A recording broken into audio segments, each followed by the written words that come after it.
Pada hari Selasa 11 Januari 2022, Nia Ramadhani dan Ardi Bakri menjalani sidang vonis.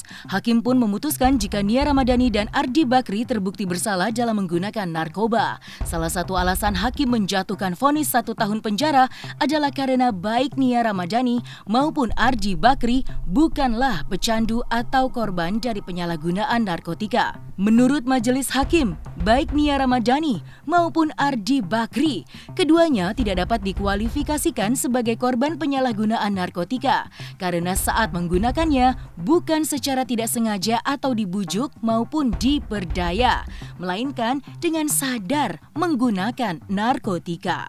Oleh karena hal tersebut, menurut majelis hakim, Nia Ramadhani dan Ardi Bakri tidak dapat dimasukkan sebagai pecandu atau korban penyalahgunaan narkotika yang wajib menjalani rehabilitasi secara medis. Mengadili 1. Menyatakan terdakwa 1 Zen Dipanto, terdakwa 2 Ramadhania Ardiansyah Bakri, terdakwa 3 Anindra Ardiansyah Bakri telah terbukti secara sah dan meyakinkan bersalah melakukan tindak pidana menyalahgunakan narkotika golongan pertama bagi diri sendiri yang dilakukan secara bersama-sama. 2. Menjatuhkan pidana terhadap terdakwa 1 Zen Dipanto, terdakwa 2 Ramadhania Ardiansyah Bakri, terdakwa 3 Anindra Ardiansyah Bakri oleh karena itu dengan pidana penjara masing-masing selama 1 tahun.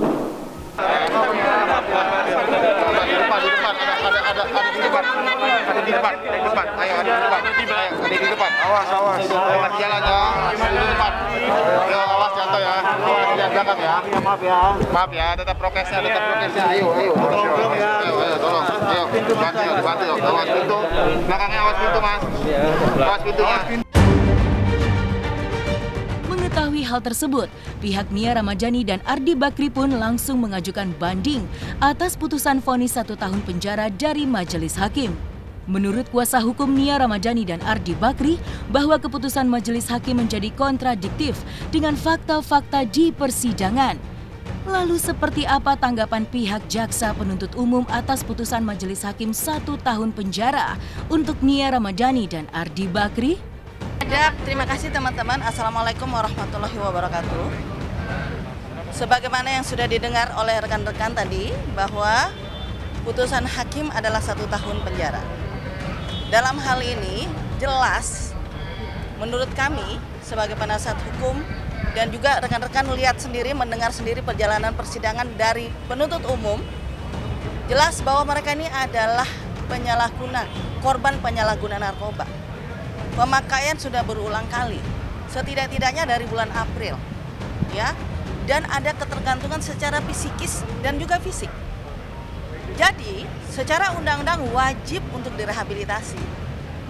Tapi kemudian hakim berpendapat lain. Tetapi kami menghormati, apapun keputusan hakim kita menghormati.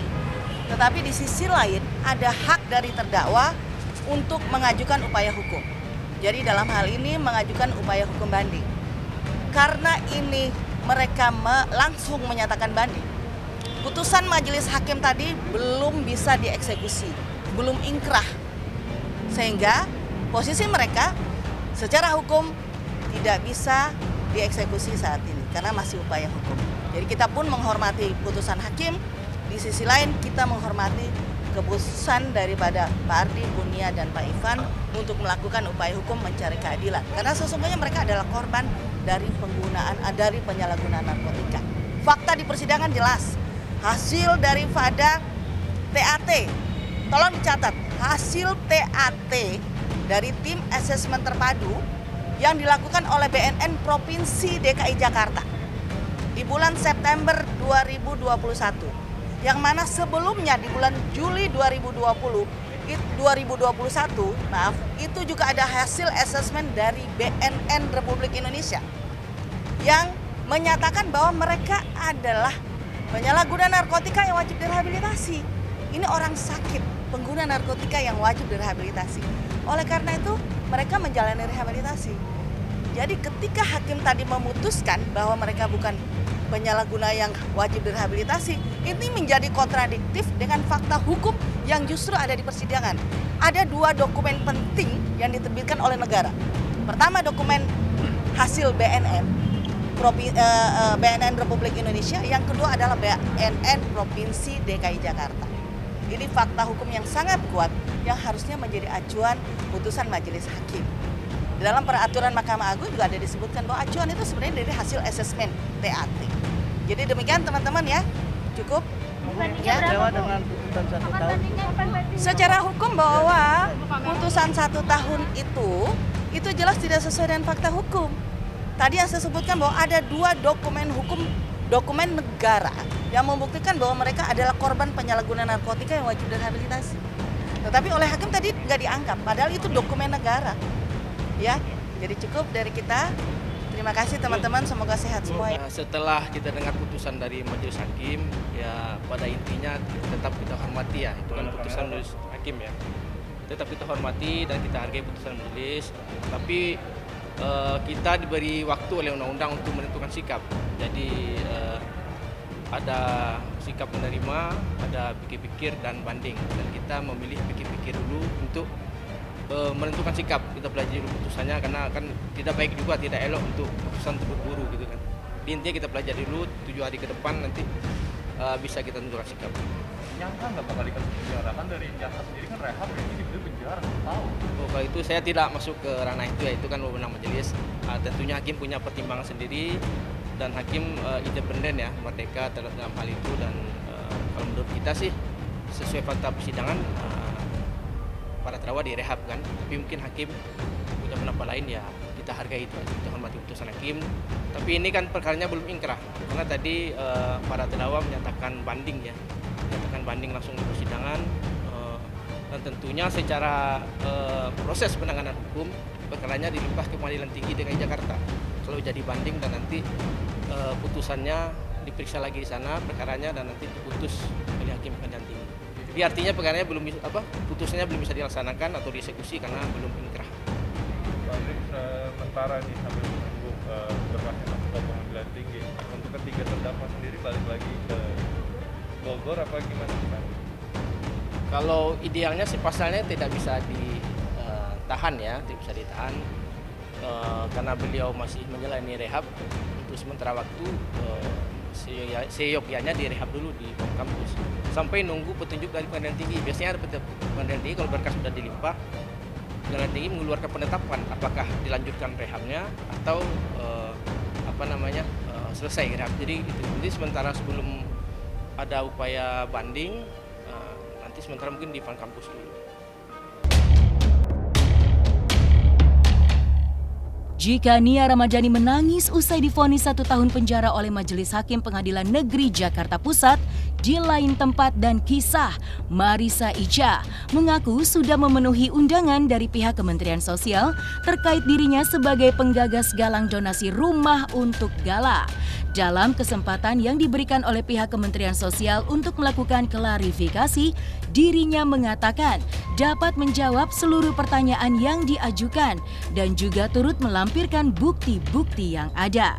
Dan atas hasil dari pertemuan untuk melakukan klarifikasi tersebut, maka dapat disimpulkan jika Marissa Icha tidak melakukan kelalaian dan tidak ada unsur pidana, melainkan tidak mengetahui dengan adanya regulasi seperti ini.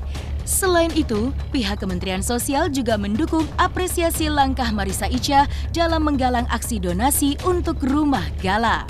Sudah selesai sampai di sini, jadi mudah-mudahan tidak ada pihak-pihak lagi yang membuat keadaannya menjadi gaduh atau berlarut-larut gitu.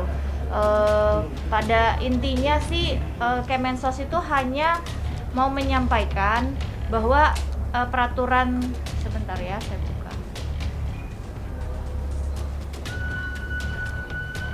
Peraturan yang dibuat nomor 8 tahun 2021 tentang pengumpulan uang dan barang, maka untuk penyelenggaraan kegiatan pengumpulan uang atau barang diperlukan izin lebih dahulu dari pejabat yang berwenang.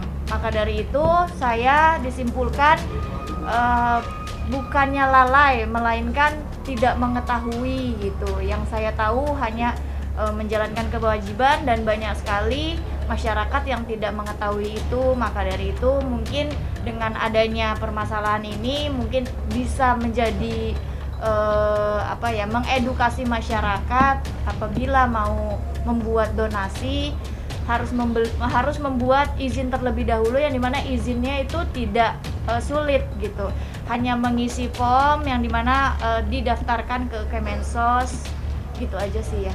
Iya Bang, clear di sini berarti donasi untuk gala itu bisa direalisasikan. Bisa Bisa dia diceritakan berapa terkumpulnya dan segala macamnya Bang. Terkumpul donasi gala sebenarnya kan Kemensos itu tidak mengetahui bahwa donasi itu sudah saya tutup sudah lama sekali sebelum pembelian rumah. Saya hanya membuka donasi kalau nggak salah maksimal tuh 3 minggu. Saya sudah menutup donasi yang ada 2,8 miliar. Banyak pertanyaan kenapa kok donasi tiba-tiba jadi 2,4 miliar. Karena mungkin teman-teman juga pada tahu kan ada donasi yang diberikan Mastom. Mastom itu membuat penggalangan dana, menjual buku, lalu laku 400 juta. Setelah itu dimasukkanlah satu tempat, Yayasan Bisa Bersama Gala. Nah, setelah itu kan sudah jadi 2,8. Saya berpikir kalau saya pakai semua, Gala kan kedepannya perlu pendidikan, Gala kedepannya perlu kebutuhan, bayar listrik, bayar untuk susternya, minum susu, dan sekolah. Maka dari itu 400-nya saya tinggalkan karena saya maunya memang yang akadnya untuk donasi saja yang 2,4 miliar. Nah, kekurangannya saya bantu carikan lagi. Saya ngobrol ke teman-teman dan Pak Faisal juga mau bantu, Bu Anggi mau bantu, sisanya kita backup sendiri gitu. Yang 400-nya tetap saya tinggalkan di di yayasan. Mungkin bisa dicek langsung kepada orang-orang yang dalam yayasan bahwa di dalamnya itu masih ada uang 400 juta. Baik, mengenai legalitas dari yayasan itu sendiri kan sudah ditanyakan tadi. Seperti apa?